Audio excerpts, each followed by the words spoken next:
Felizmente não, ele só queria roubar. Meteu a mão na minha jibeira, como eu não tinha nada, ele não levou e só olhou para mim assim, velho. Eu fiquei tremendo com a atitude. Então, para você ver como é que é as coisas, a gente está sendo afrontado quando sai nas ruas, então, até mesmo dentro de casa por esses delinquentes. E aí as autoridades eu vejo muito bem quando é posta essa questão em discussão, muitas autoridades, até juízes e promotores defender que não precisa, que não pode, que não é.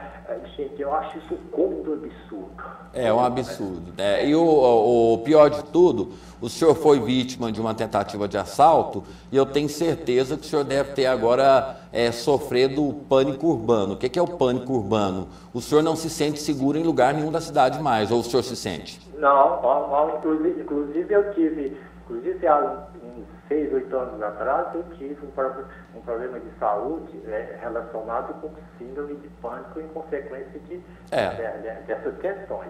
Porque o subconsciente do senhor, ele fica em alerta e qualquer coisa que acontece ao redor, ele volta àquela ação de estresse, quando o senhor foi assaltado, aí cria-se esse pânico urbano, né? A gente não sabe onde está o perigo, e não sabendo onde está o perigo, a gente tem problemas de saúde justamente por esse fato, né? Que em qualquer lugar a gente pode ser vítima da ação desses vândalos, aí cria esse pânico urbano. Mas obrigado pela participação do senhor, e é muito bom mesmo a gente debater, discutir esse assunto, porque algo tem que ser feito nesse país, e eu sempre falo, né? Mudar a política, mas é necessário que os políticos mudem. Tem gente querendo acabar com o político. É um erro.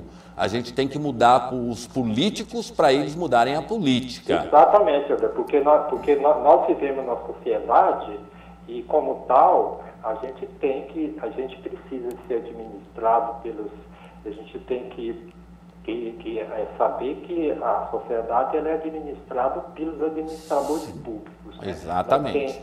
Não tem como ser diferente, tem que ser assim, né? Mas que esses administradores públicos, eles têm uma consciência de que eles estão lá, eles são representantes nossos, eles estão lá para fazer o que é preciso. Agora, o que a gente vê na maioria das vezes é que eles vão para lá defender os seus interesses e chegam lá está pouco se linchando por que está acontecendo com a gente. Por quê? Porque eles andam com segurança, né? Eles ganham alto salário, andam com segurança, e a gente que não tem esse poder para fazer isso, fica aí à mercê dos marginais, dos delinquentes, que são esses menores, que são os bandidos que tem que, quando pratica, tem que ir para trás das grades e responder pelos seus atos. Ok, tá. Obrigado pela participação do senhor, que Deus o abençoe, e esse debate tem que ser enfrentado de frente. Os nossos políticos têm que ter a coragem de encarar, mesmo que as pessoas digam não, mas é preciso ser encarado. Obrigado pela participação do senhor, tá bom? Ok, obrigado. Tá. Uma boa tarde, eu fico feliz de saber que eu tenho pessoas, né? Porque às vezes eu penso, Alex, que eu estou gritando no deserto, que ninguém me escuta, que ninguém me ouve, né? Eu falo isso porque a gente que vive aqui retratando, inclusive eu particularmente, eu não gostaria de fazer isso, de apresentar esse tipo de programa mostrando essa situação.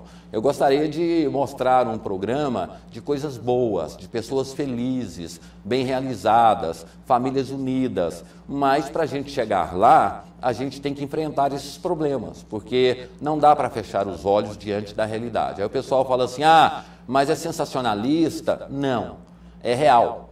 Isso aqui não é novela, não tem ator, não. São pessoas iguais a mim, iguais a quem está em casa, que são vítimas dessa violência gratuita e protegida por uma legislação que as pessoas não querem mudar, porque se mudar a legislação, vai pegar os caras lá em Brasília também, vai pegar prefeito, vai pegar governador, vai pegar senador, vai pegar deputado. Então, para eles, do jeito que está ótimo. Está ótimo. E fica para eles também já mais ou menos uma pauta para eles, nas próximas eleições, teriam que falar. Não, se eu for eleito eu vou acabar com a redução da maioridade penal, eu vou brigar para presídio, vou investir em segurança, vou fazer isso, fazer aquilo. Passa a eleição, esquecem do compromisso que ele faz com o cidadão, né? Ele já está no poder mesmo, o que ele queria ele já conseguiu. E o cidadão fica na esperança, sempre, né? Esperando que algo aconteça, né?